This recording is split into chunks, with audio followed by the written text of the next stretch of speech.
So talking about phenytoin, or in this case fosphenytoin, is certain to give you flashbacks to pharmacy school, or at least it does in my case.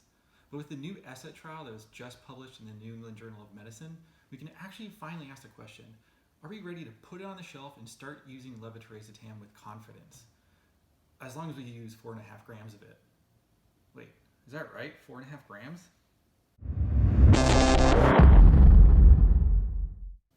Welcome to the PharmD podcast. My name is Craig Cocchio, and I've been an emergency medicine pharmacist and clinical toxicologist for over 10 years.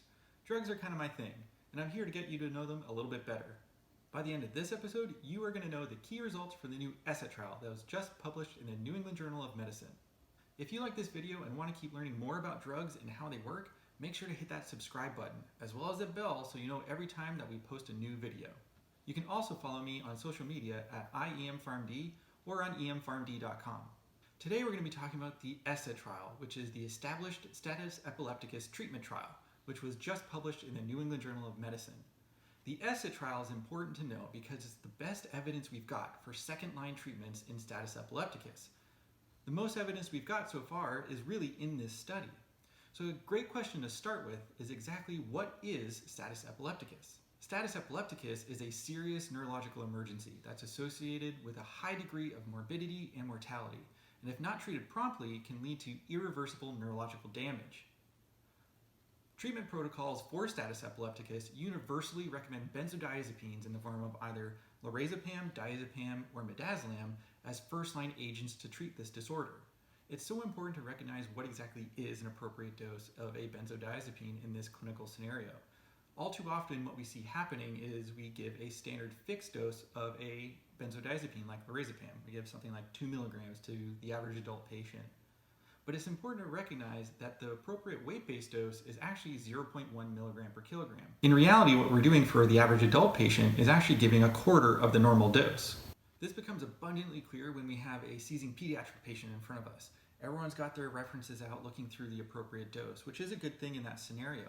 But what we end up calculating is the average adult dose for a benzodiazepine that we're giving to a very small child.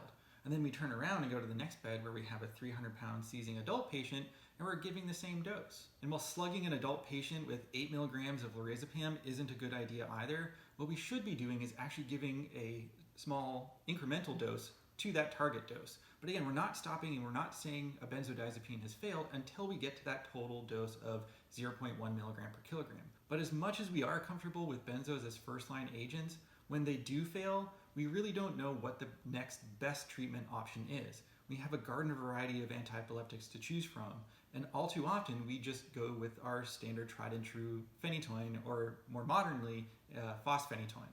A meta-analysis published back in 2014 in the journal Stroke tried to answer this question as to what is the next best second-line agent to treat status epilepticus.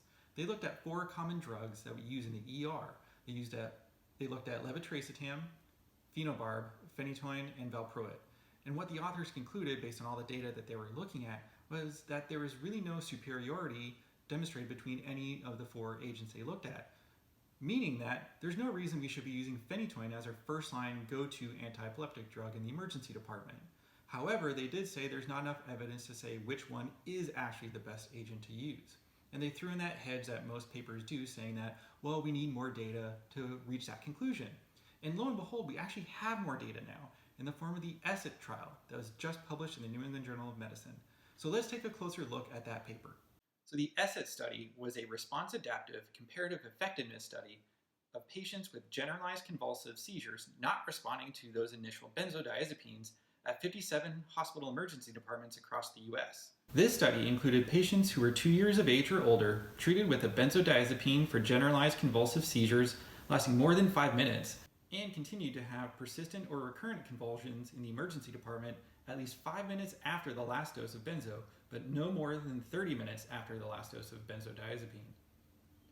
The benzodiazepine dose had to have been a minimum cumulative dose, meaning possibly divided doses, of either diazepam 10 milligrams IV, lorazepam 4 milligrams IV, or midazolam 10 milligrams IV or IM for adults and children who weighed more than 32 kilograms.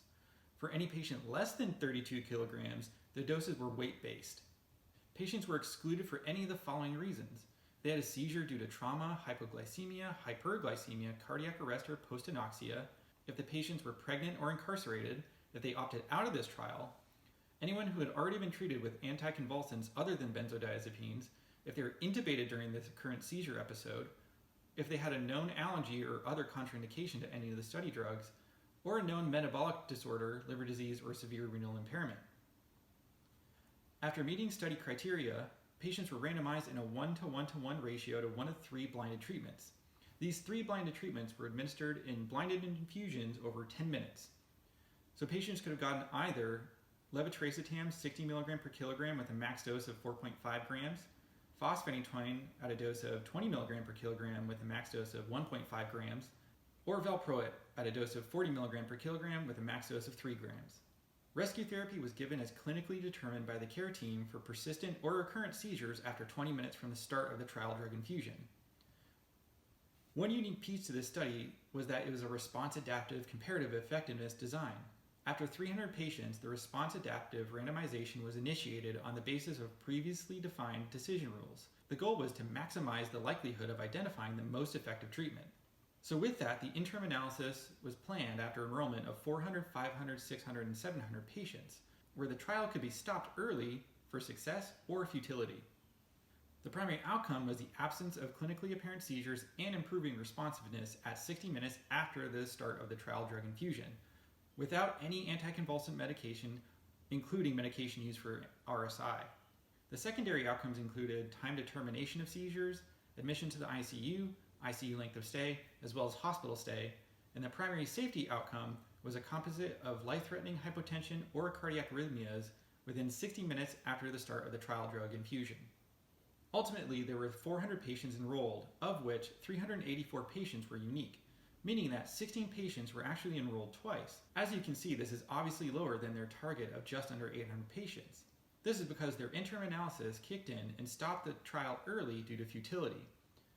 So in total, there were 145 patients in the levetiracetam arm, 118 in the fosphenytoin arm, and 121 in the valproate arm.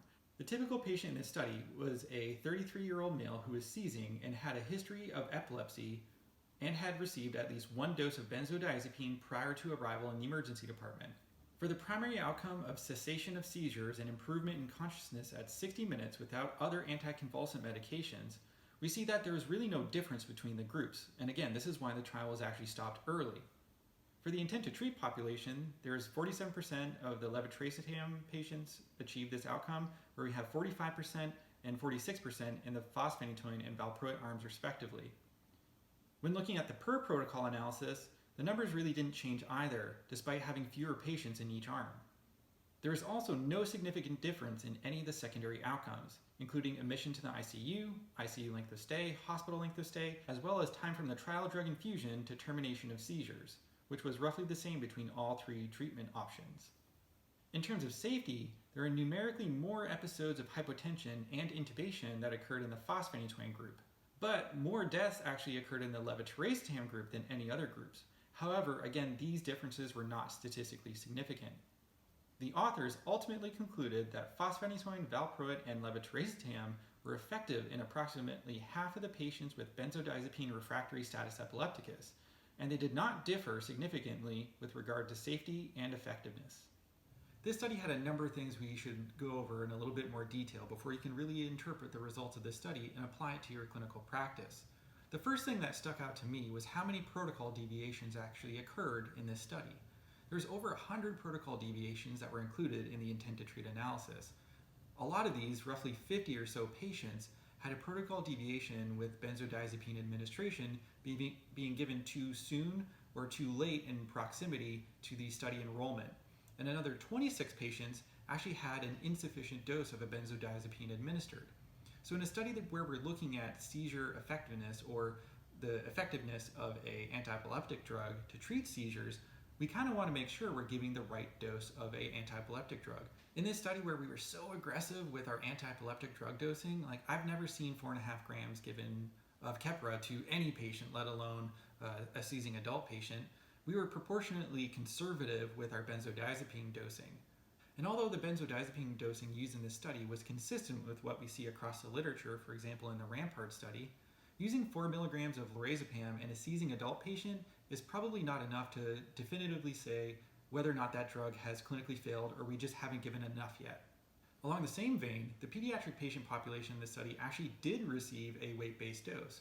So it would be actually fairly interesting to see if we had a subgroup analysis of the pediatric patients versus the adult patients, so that 32 kilogram weight cutoff, to see what the difference was in terms of clinical effectiveness of those first-line agents.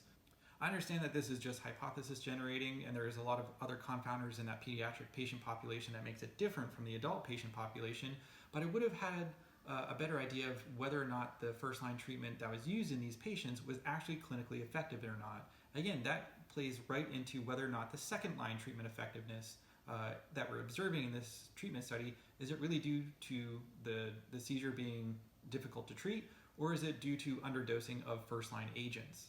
Sticking with dosing as a theme, one thing that stood out to me was the maximum doses allowed for fosphenytoin, which was 20 milligram per kilogram, but up to 1.5 grams.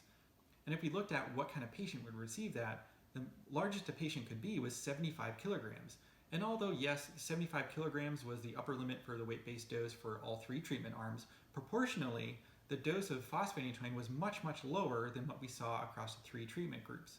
So I was actually kind of surprised at how effective fosphenytoin was at a normal, comfortable dose, or at least what we're comfortable with clinically, compared to crazy monster doses of levetiracetam and valproate. Again, I've never given anything more than 2 grams of levetiracetam in clinical practice, but it seems to be a relatively small dose of fosphenytoin is actually similarly effective to a monster dose of levetiracetam.